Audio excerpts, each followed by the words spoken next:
Good afternoon. Today is Tuesday, November 1st, 2016. This is kind of odd for me because the last few years we've done our webinars on Wednesday, and with the advent of the site-based collaboration time, I know that many of the schools are having their site-based collaboration time on Wednesdays, so it's proven easier for us to kill the Wednesday webinar program and in favor of the Technology Tuesday, the Tech Tuesday webinars. And so today is our very first Tech Tuesday webinar. Today we're talking about digital citizenship or citizenship in the digital world.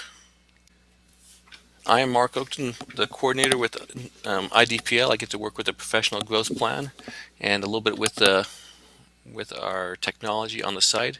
We have with us today Julie Jones. Julie, what school are you at now? I am currently a digital coach at Thorpe Elementary School. Thorpe Elementary, awesome.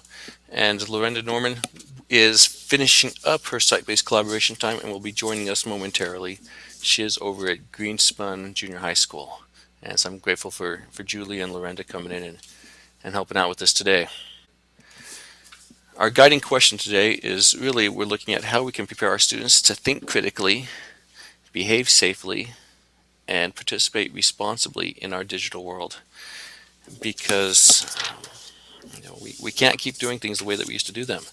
The world has changed. It is completely different from the world that we grew up in. And we have really a call, a duty to prepare our kids to be able to be safe and to work effectively in the world that they're going to have their entire lives. I have to give some credit to one of our primary resources here, which is Common Sense Media. I cannot promote them enough.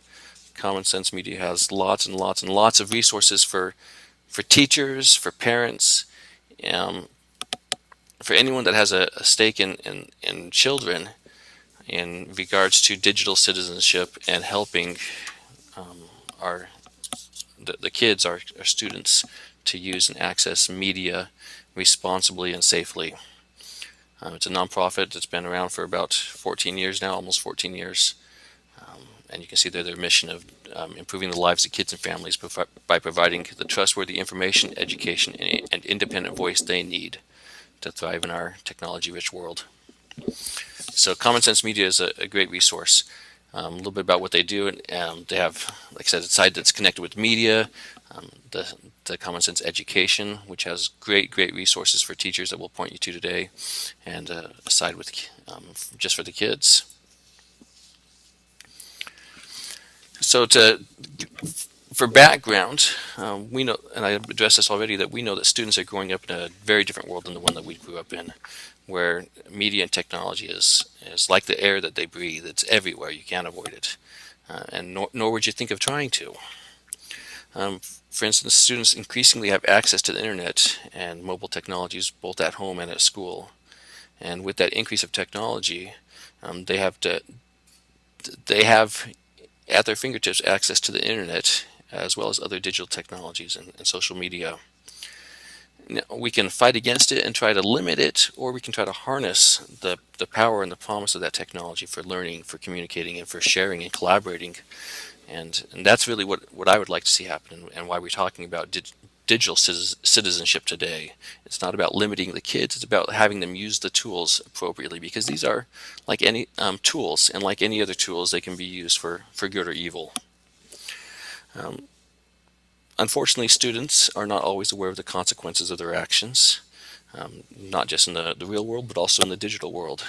And so that we have the job of helping them to become aware of the consequences of their action in regards to screen time, to privacy, to their digital footprint, or as some people call it, their digital tattoo.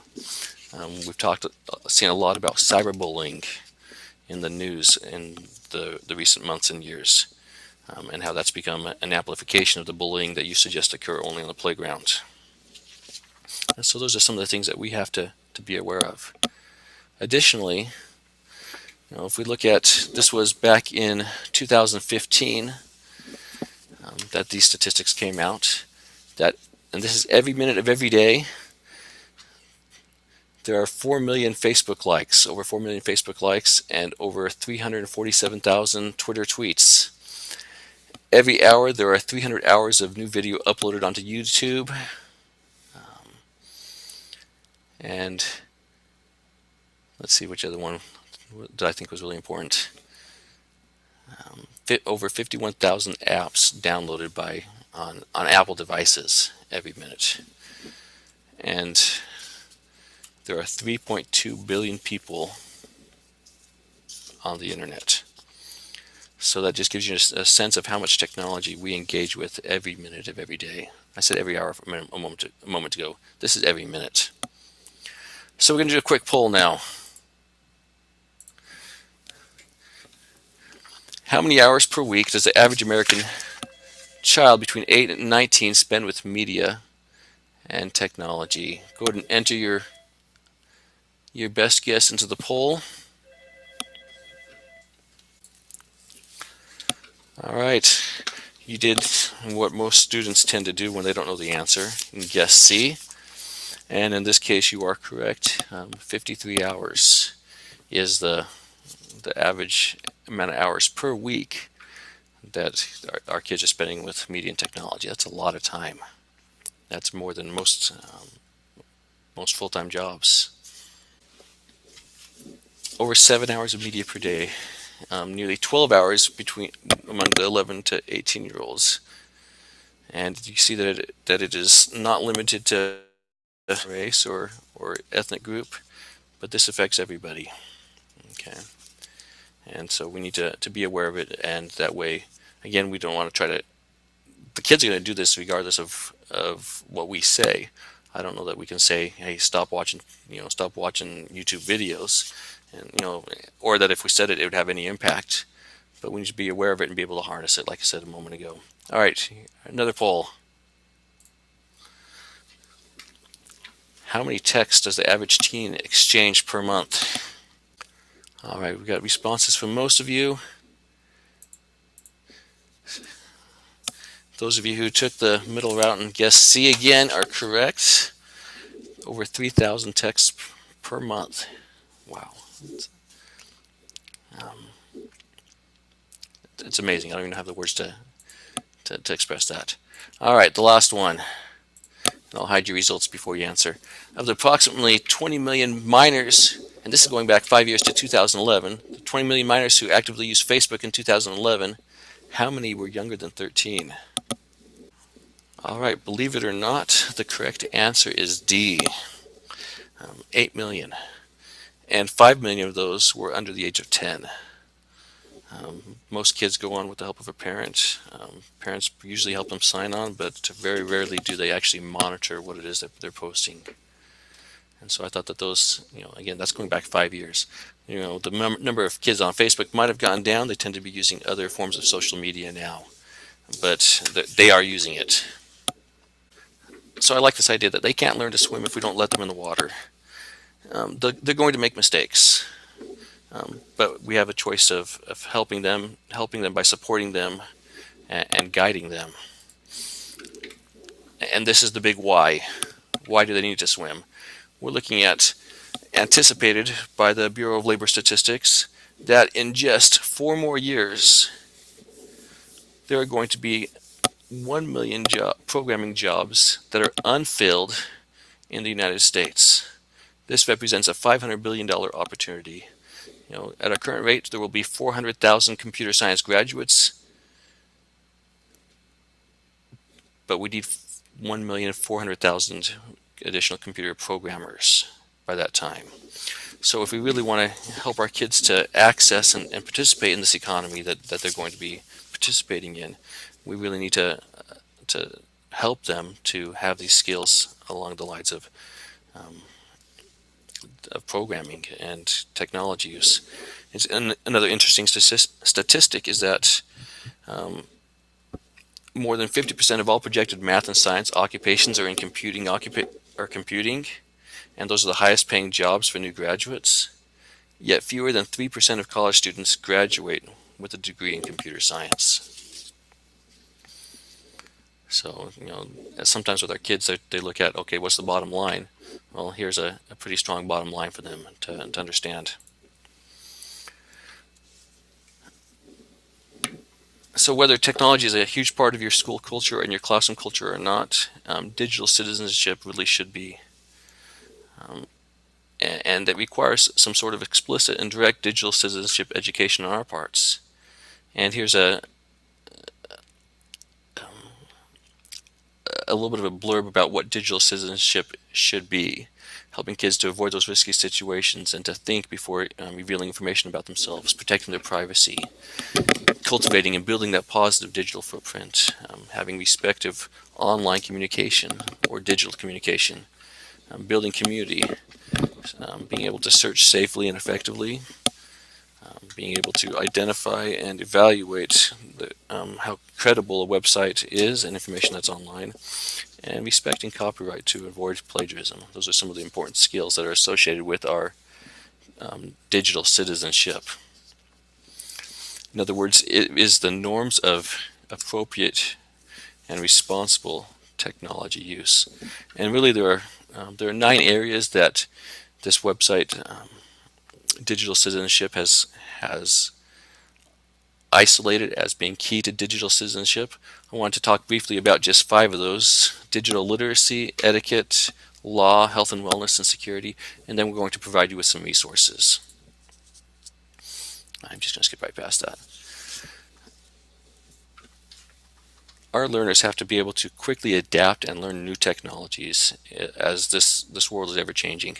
Um, the technologies, by the time some of us, you know, who are a little bit older, learn the technology, it is on its way out the door to becoming obsolete. And so, and I think that pace is just going to continue to escalate. So it's really important that the kids have. It's not about what you know; it's about how learning how to learn. With strong information literacy skills, being able to effectively and efficiently search, vet, and process information to glean what is necessary from the burgeoning quantity of information that is available, because there's more information that's posted online every second than any of us could even process in a lifetime. So they have to be able to filter through that and vet that information. Being a literate person traditionally means being able to read and write, but digital literacy is being able to use that digital technology, whatever it might be, to locate, evaluate, use, and create information. And I think we teach them how to locate and use, but we tend to skip the evaluation and the creation, or even the curation of information. Being able to use the information from a wide variety of formats and sources. Effective task performance, and reading and interpreting the media, and being able to manipulate it and apply it. Those are some of those key skills with digital literacy. I'm going to skip past this one because of time. Netiquette or digital etiquette. These are the basic set of rules that students need to follow in order to make the internet better for themselves and for others. Right there in big bold letters right in the middle of that graphic is cyberbullying. For some reason, students tend to think that because they are not speaking the words face to face, that it is somehow permissible, and they tend to get a little bit more brave and say things that they probably wouldn't say if they were actually speaking to somebody face to face. Students don't understand these social mores because they haven't really been developed online. They're not used to it. They're not taught it at home. They're taught to be respectful, face to face at home, but that's not something that's explicitly taught at home. And so we have, by default, it kind of falls upon us. They don't understand what they can or can't say and what will get them in trouble and what won't get them in trouble in that online setting. And so they think it's acceptable, and especially if they're watching, even in the real world, those limits have been pushed. If you've paid any attention to our political discourse lately.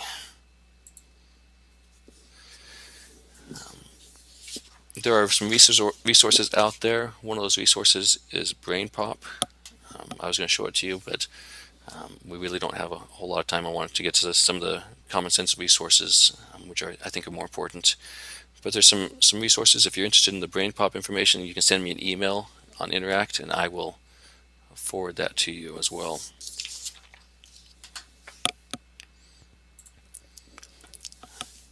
Digital law, the legal rights and responsibilities of students as citizens. Whether they know the law or not, if they break it, they're still breaking it. For example, a lot of people think that it's okay to download music without paying for it. It's illegal, and there can be serious consequences. And so students need to understand what is permissible and not permissible. Other violations might include illegal file sharing, pirating software, creating viruses, hacking into systems or networks, identity theft, and copyright infringement. With identity theft, sometimes what kids tend to do, and is along the lines of cyberbullying, is they might create a fake social media account for somebody and then post things that are inappropriate and trying to make it look like that individual is doing so. Things like that that are obviously very, very, very damaging to students.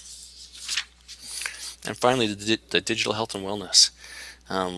We're seeing an increasing amount of individuals, young individuals, who are having problems with their eyes, with their posture, with their repetitive stress syndrome. I look at my daughter in the 8th grade, who's she's at a one-to-one school, and is on her iPad quite a bit, not just at school but at home doing homework.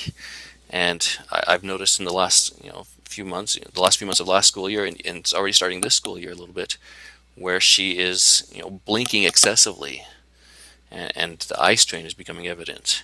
So we need to teach our kids how to care for their eyes and how to care for their bodies with the repetitive stress syndrome. Those repeated movements that stress the tendons and the ligaments and the soft tissues around your muscles and bones. It can cause inflammation.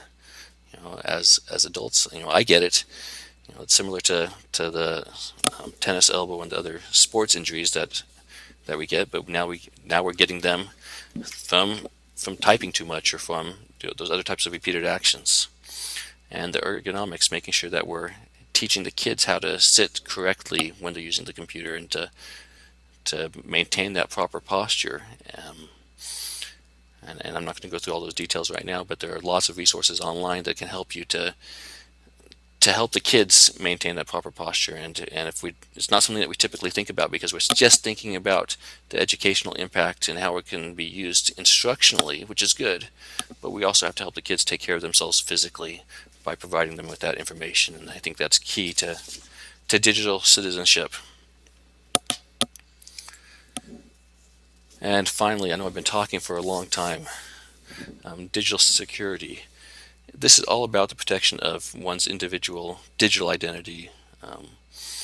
This includes the tools that we use to secure our identity to the assets and technology in our mobile world. Really, I think this is most important when it comes to digital citizenship, that for students to understand that everything they do online is stored somewhere, which means that somebody can access it,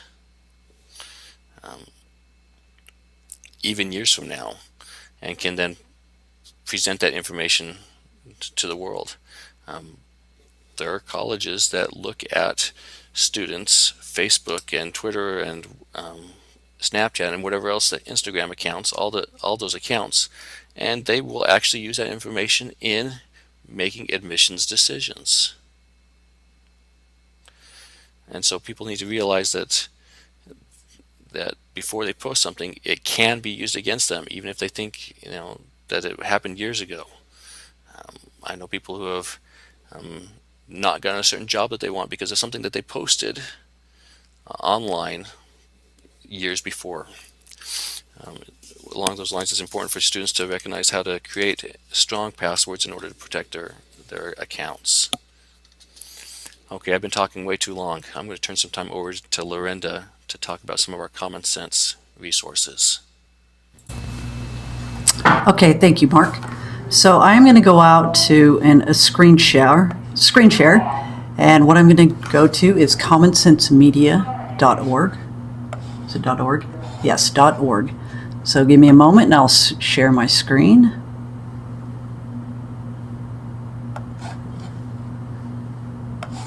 And Mark, if you let me know that you can see that okay? I can see it, Lorinda. Okay, thank you, Julie.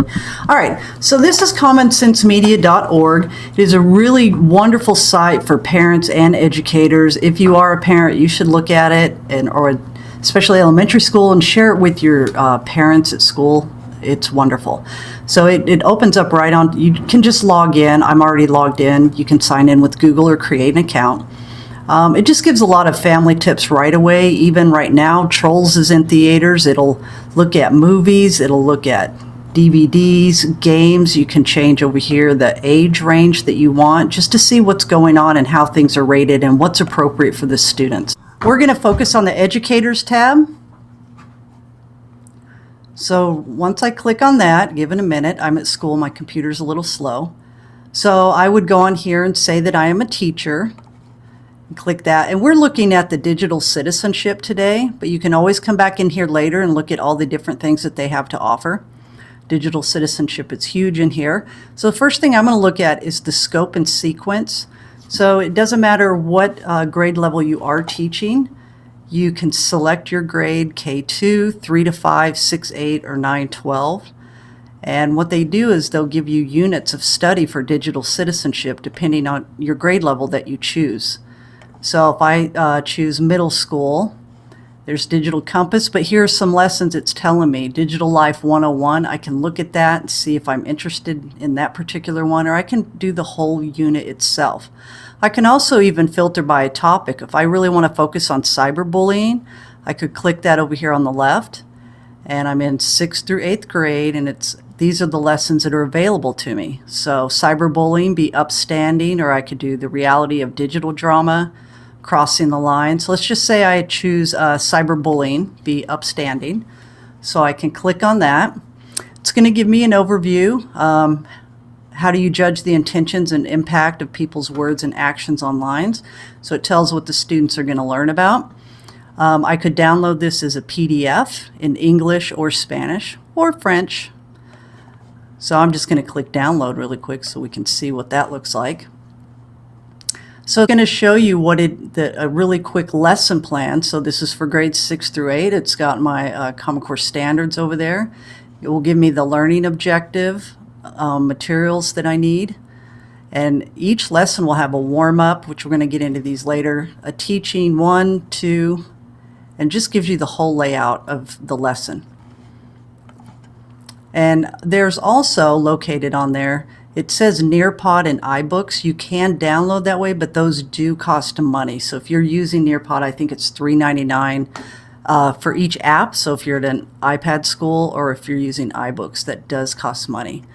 So I'm going to go back here to my digital citizenship again. So here after scope and sequence, like where it says iBook lessons, I can click on those. So if you are at a one-to-one iPad school, you could download the iBook, but I can't remember if this one costs money. Actually, I think it's free. I downloaded on mine before. But if you're going to use the Nearpod lessons, see where it says purchase a bundle, so those do cost. But just getting the ones like I showed you before is free. You can look at the unit assessments and view those. So it has an educator guide, and what's really nice is right away it can say how are they aligned to the curriculum, how's it scored, how do I see my students scored, and so you could look at all of that. Also on the left hand side, if you go down through there's a toolkit down at the bottom, and if I click on that, this gives me different options in here as well. So for example, cyberbullying toolkit for educators. So if I click on that, I have a video. It tells me about what's going to happen to teachers, students, and families if I involve them. It gives me resources. I can click on my tab as a teacher and decide, okay, if I'm going to use this lesson, what's my grade level again? And this is for 3rd through 5th grade here, 6 through 8. So I could look at their worksheet, view the lesson, view the video. If I just wanted to say, hey, what are they expecting the kids to do? What kind of worksheet do I get? I can pull that up and look at it. So a lot of really wonderful free resources for you to look at in that toolkit. I'm going to go back here again. I just always keep clicking on digital citizenship. It takes me back and gives me this drop down of all these options. So on here also are classroom posters. So you can even click on that and you can download these free classroom posters for digital citizenship, print them off, put them up in your classroom. And then there are also videos inside of here. If you see a video and it has the green background right away, these are conversation starters. So if I just click on one, the selfie culture, for example. In 2013. Oops. Not the video itself, but actually go to it. Hang on, it's thinking. It'll tell you about it, what it is, but it really is, a lot of these you can give them in class, but it's saying a case tutorial to help support connecting families. So they're conversation cases. They're kind of like conversation starters of how can you talk to your parents about what's going on. And it's 9 minutes and 33 seconds, so it tells you how long it is, which is really nice. The digital bites, that means it's for teenagers, so a lot of times you have to look at the age level of what you're going to be, which videos you want to actually view. You can also over here look at best practice video, and these are all under videos. So these are best practices for teachers. If you're wondering, well, how can I, I'm worried about kids in the new tech or teens in tech, just trying to learn and get some professional development yourself. That is what this would be under best practices. You could click on curriculum and find any particular video. So if I was on this student, okay, discussing digital drama, this is huge in middle school, and it'll give me a discussion guide that I could look at so that I could decide, hey, after we watch this, how are we going to talk about it in class, group share. So it gives you some guiding questions, which is really nice. Also over here, let me go back to the videos again. They have webinars, so you could go back and look at old webinars, things that are archived, so they're ongoing as well. And you could watch even the tech integration is really good too. So a lot of videos and resources in here for you to look at, and all at your fingertips. It's all for free, and they really do a nice job with them. So I'm going to exit back out, and Julie's going to talk about digital footprint for a little bit. There you go. Thanks, Lorinda. All right, let me scroll through some of these slides. So this is what she showed us live on Common Sense Media. So digital footprint and reputation is something that we really need to spend some time on with our students. The digital citizenship topic area in Common Sense Media is their signature area, meaning that they have the most content, lesson plans, videos in that area. It's truly the heart of the curriculum. The 5 units in digital citizenship teach students how to be reflective of their own online behavior, encouraging them to be safe, respectful,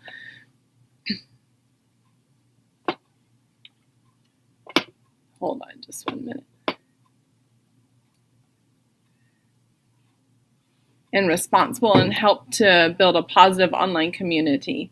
Their topics include the role of media in our digital lives. How much media do we use? What effect it might have on our lives? Why is it important to reflect on the media balance in our lives? Privacy and digital footprints unit. What is okay and not okay to share online? What are the risks you take when you share something online? And what are the rewards in sharing our lives online? And how can what you do now affect you in the future?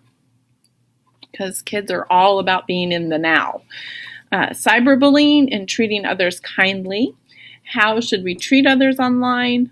What is cyberbullying and why does it happen? What should you do if you were cyberbullied? How can you be an upstander and build a positive community online, at school, and with your peers? Self-expression and online persona. The self-expression and identity unit goes into how we express ourselves online. Is it okay to pretend to be someone else? What are the benefits and possible risks in pretending to be someone else? And then giving credit and getting credit, so respecting someone's creative work. What are the rules about using things like articles, photos, videos, and other things you find online? What is copyright?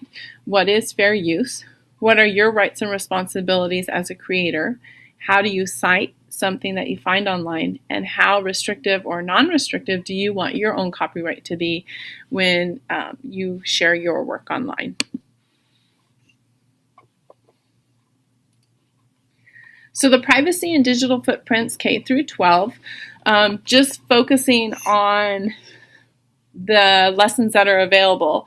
So for K through 2, there's one called Follow the Digital Trail. That's the actual activity that they do. In grades 6 through 8, it's the $1 trillion footprint. And grades 9 through 12 is College Bound. And the students learn what they do online shapes their digital footprint.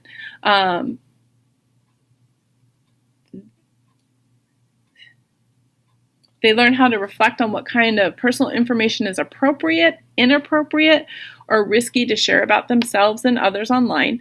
And they look at positive aspects of sharing through digital media. You can see that all of these lessons address privacy and digital footprint. And they show you the progression from elementary school all the way through middle and high school. So let's take a look at these. So this is the first one.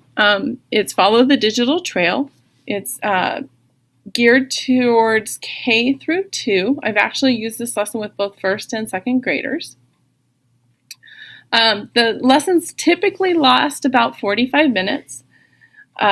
This lesson is the students, it's actually offline. You don't have to be online to do this lesson, but the students are put in the role of an investigator, and they're going to explore the information that these two characters, Electra Elephant and Mizzle, have put online, and they have to determine who they can find out more information about and who has a larger digital footprint.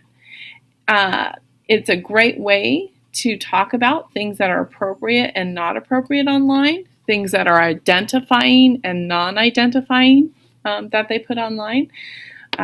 The kids love the idea of being that detective and trying to figure out who they could figure out more things about.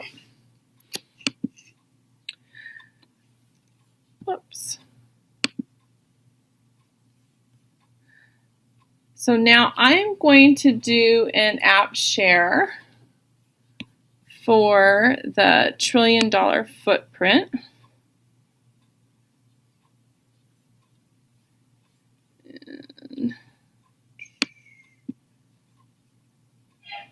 Lorenda, can you see my screen? Yes, we can see it fine. Thank you. So just like Lorenda was saying, I'm already logged in. I'm going to go to this digital citizenship scope and sequence. And one of the things that I love is give me a second. If I did want to just focus on digital footprint, I can click on this over here. And so just like she showed earlier about cyberbullying, these are all the lessons on digital footprint. I would choose my grade level. And so I'm going to focus in on this 6 through 8.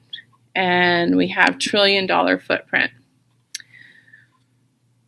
So there's a digital footprint video discussion that you can start out with if you wanted to. I went ahead already and I've downloaded the lesson. So if I scroll back up just a little bit, these are all the steps and everything that you go through, but I'm going to the student part. So the students take a look at 2 people that are interested in becoming the host of $1 trillion footprint.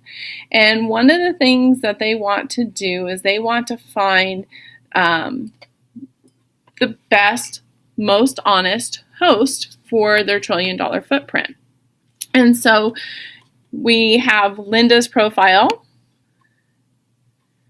And then they show something that looks like a Facebook. That's Linda's My Book. So her profile picture that she sends in to the producers looks a little bit different than her My Book. But she keeps everything on her My Book private. And then they show a picture from her blog. So this is last night's dinner.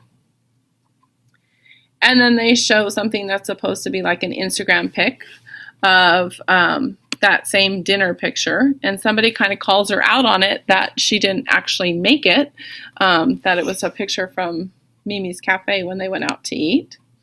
And then she is competing against Jason.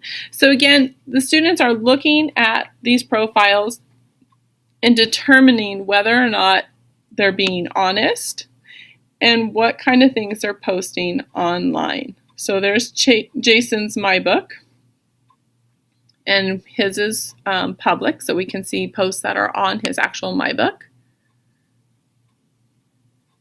And then his Twister, so Twitter account, some things that are in there.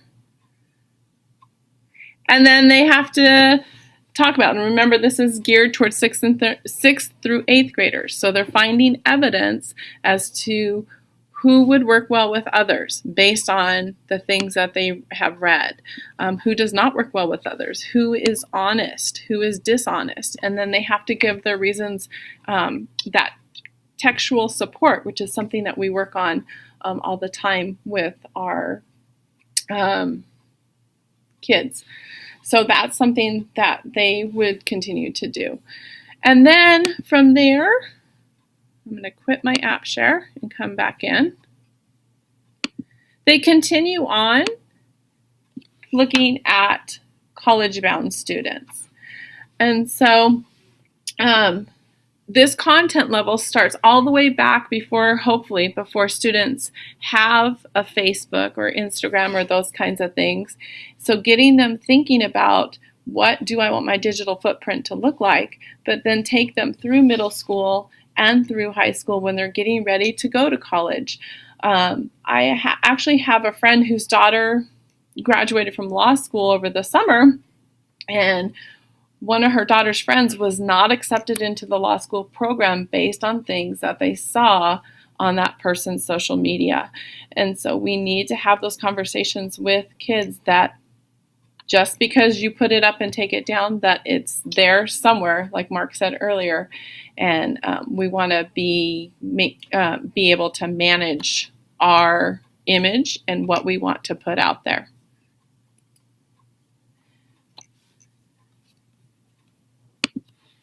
And then, I did the $1 trillion footprint. And then thinking about what your digital footprint will look like in 10 years. And so that's something they have them do at the end of that $1 trillion footprint. So what kind of things do you want posted about you? And then curriculum connections. Some great things that we could have students do are design a web page of your future digital footprint, especially for those younger students who don't have that social media yet. What do they want it to look like? Learning about digital portfolios. In social studies, looking at digital footprints of current public figures.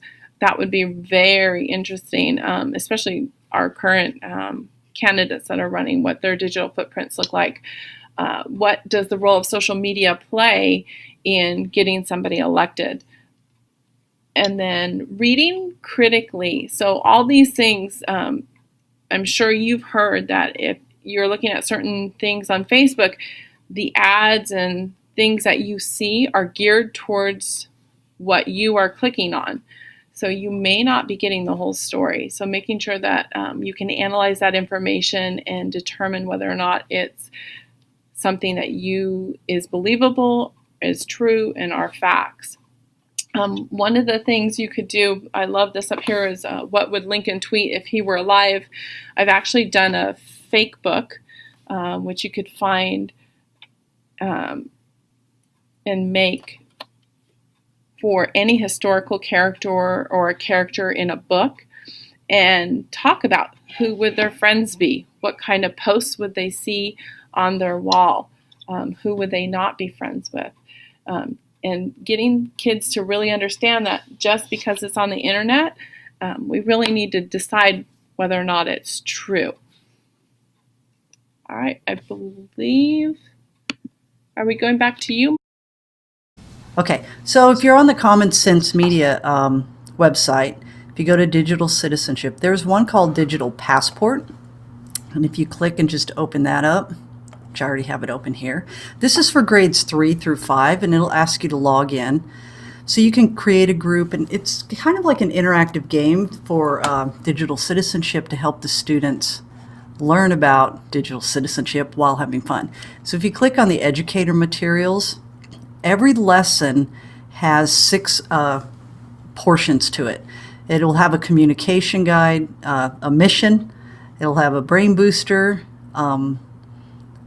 another brain booster, family tips, and a video. So if you look at all of these, so the first game is Talkers, which I'll show you in just a moment. And the next one is Share Jumper. It's about privacy. Cyberbullying is Evolve, and you can see all these lessons over here. They're all following the same format, which is really nice. Search Shark, same format. So in the videos that they have, this is for students 3 through 5, but the videos have 6th through 8th grade students presenting. So they're kind of their peers are presenting the materials to them. Over to the right is where you can get all the information, the whole PDF, a student workbook. And I'm just going to go show you really quick kind of what the game looks like. So this one's Talkers. It's about kids talking and walking at the same time, where they're trying to text and walk all at the same time. I'm not very good at this game because I do not text and walk. I got my first cell phone when I was in So there's a video that goes with it, and then she talks about why she has her cell phone and how it's important to have it. And walkers use their cell phones all can you guys hear the that? time, even when they're crossing the street in a busy city. Yes. If your phone rings, Okay. click on it So to see I'm the going message. like this, and so I'm going to answer the phone. And now these guys are coming out, and I've got to answer this question while moving everybody at the same time. While I'm so busy moving, though, I can't read. I missed my message. So that's kind of what the game does, like that. The next one I'm going to show you is Digital Compass. This is for middle school students. So again, those are from the Digital Citizenship tab, and you just go to each one. So on side of here, there's an educator's guide, a quick start guide that shows you what it is. The students on this particular one, what they do is it's kind of a choose your own adventure interactive experience. So it's really good for onboarding or interactive component for digital citizenship program. Each one's like 45 minutes a lesson. So you can look at the different ones of what they're doing, which we're kind of in a hurry here. And so they go with the character and they make decisions on what's going on. So this one is more for middle school students. And I don't know if Julie, you want to jump over really quick and just show the bites? Lorinda, do you want to show it since you do the, or do you want me to show? I can show on the. Well, you know what? I'll just show where it's at right here. Yeah, the then- bites operate similarly. It's simply Yeah. set up for high school. I think that we're probably good there. Yeah, so it's just in the same spot. You just go in here and it's right here. So this one's high school. So you have 3 different levels of interactive exploration that the kids can have on there. Okay. So those are some great resources for the kids. Thank you, Lorinda. The last thing I want to look at real fast, I know I've only got 1 minute. There's some Common Sense certification programs for teachers, schools, and districts. We are not doing it district-wide, but these are, it gives you a little badge, and it's something that will help you if you're really interested in knowing more information about how you can teach the digital citizenship to your students. And so it's a whole program that you have to go through and be certified. Last year we had 5 of our teachers from Watson Elementary School. 5 of our teachers from Watson Elementary were certified as common sense educators with digital citizenship, and their school was actually certified for the school. So it's a great resource for you. And so you have to ask the question about why you get certified. It shows a commitment on your part to teach students to be safe, responsible, and respectful digital citizens. And it's also a commitment to engaging parents and families to help their kids be safe and smart online. And that's, I think, a really important aspect that we have to do, is to bring the parents into the conversation and help them to be a part of it and to help their kids do those things that they need to do. Last thing, I would like to thank Lorenda and Julie for their contributions and going through and showing some of those great resources on Common Sense Media to use with our kids. And I definitely appreciate that. Let's give Julie and Lorenda a round of applause. Thank you so much for showing up.